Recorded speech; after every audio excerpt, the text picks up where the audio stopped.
In the previous video, we talked about linear regression and in particular, how one variable affects another. As a matter of fact, we looked at it and said, hey, does GPA predict salary?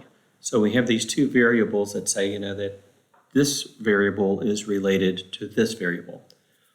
Also, from data analysis, there are times that we have moderators.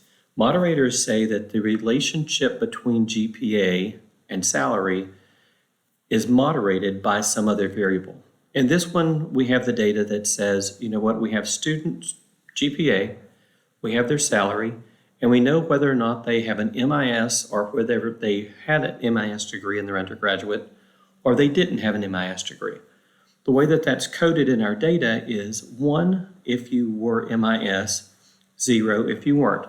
So what we're going to do is we're going to take this data and try to separate it so we can see if this variable of MIS moderates this relationship. The way we're going to do it graphically is if I just take and highlight all of my data,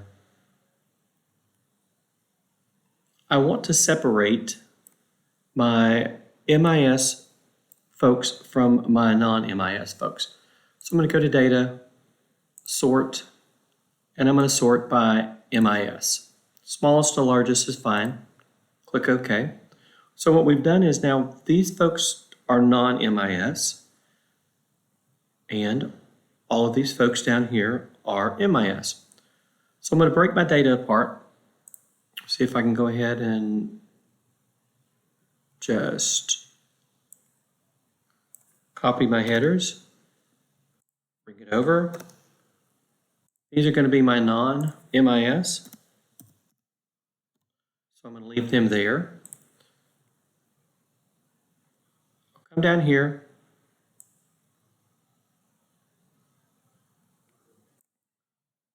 Take these folks, and I'm going to move them up here. All right. So again, what I've done is I've just gone through and moved. I'm going to insert a line here just to give myself a little space. All right. So I have my non-MIS folks and my MIS folks. From here, we can go ahead and add linear regressions the same as we did before. So if you left click just the non-MIS, we're going to insert a scatter plot, right click, add a trend line. It needs to be linear. I need my R squared value and I need my equation. Okay, so now I'm going to left click here and write in here, this is non-MIS. Okay, you're going to need these formulas. Do the same thing here for your MIS. All right.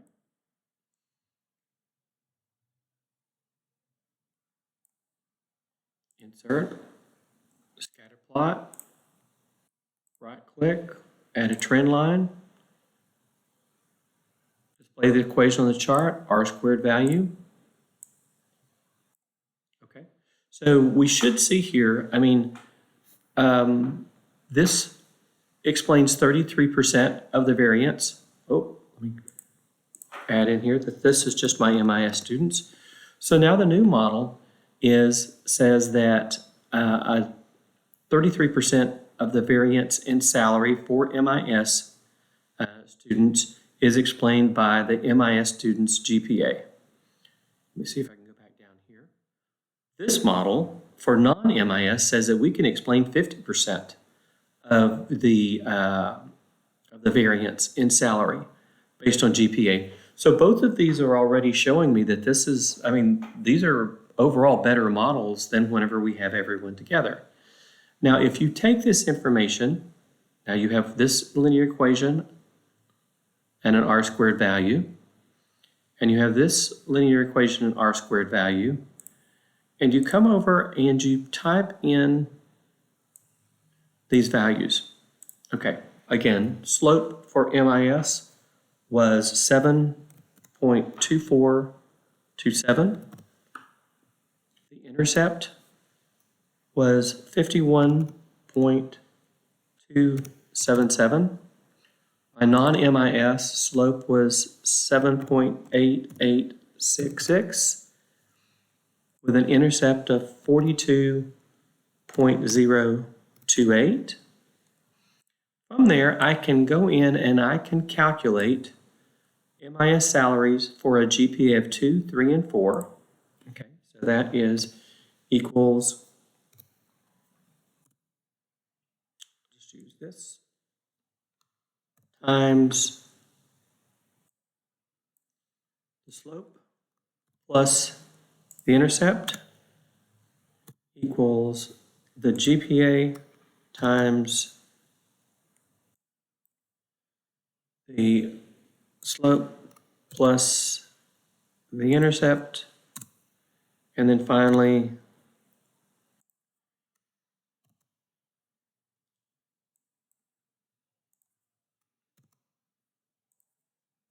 okay.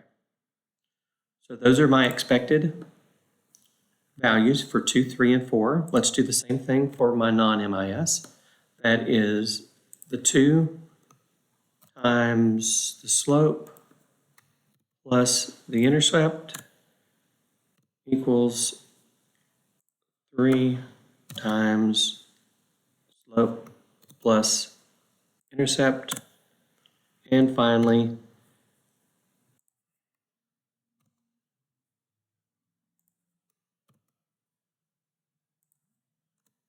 all right. So numerically what we have here is we have a GPA of a 2, a 3, and a 4, MIS salary, and a non-MIS salary.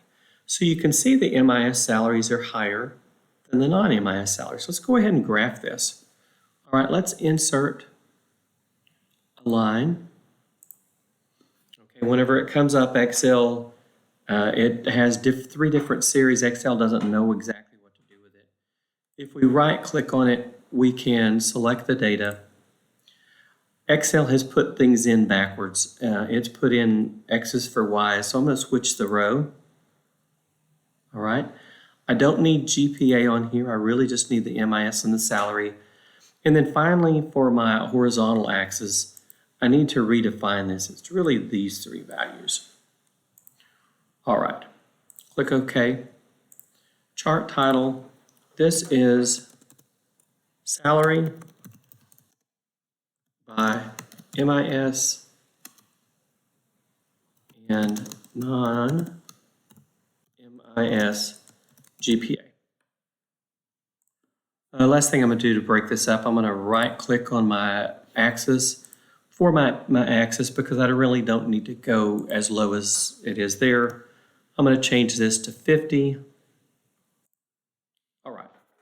Now I have a new graph that I can put in front of the boss. All right.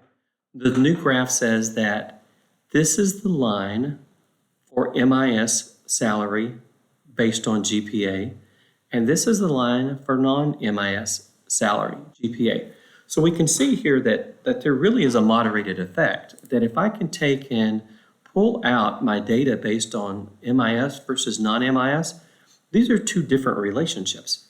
It doesn't make any sense for me to be using a non-MIS GPA to predict what this line is. So there is a definite moderated difference here. And we also saw from previously that our model actually predicts better whenever we break it apart. So again, hopefully you see here that whenever we have a third variable, in this case like MIS or non-MIS, it will allow us to do a better job of predicting the future if I can tease that moderator out and create this graphic representation now to where someone comes in now, I can say, are you an MIS degree? If you're an MIS degree, we would use this line to predict you. If you're a non-MIS degree, we would use this line to predict. All right. Hopefully this helps and gives you an idea how we can start using Excel to tease out moderators. Thanks.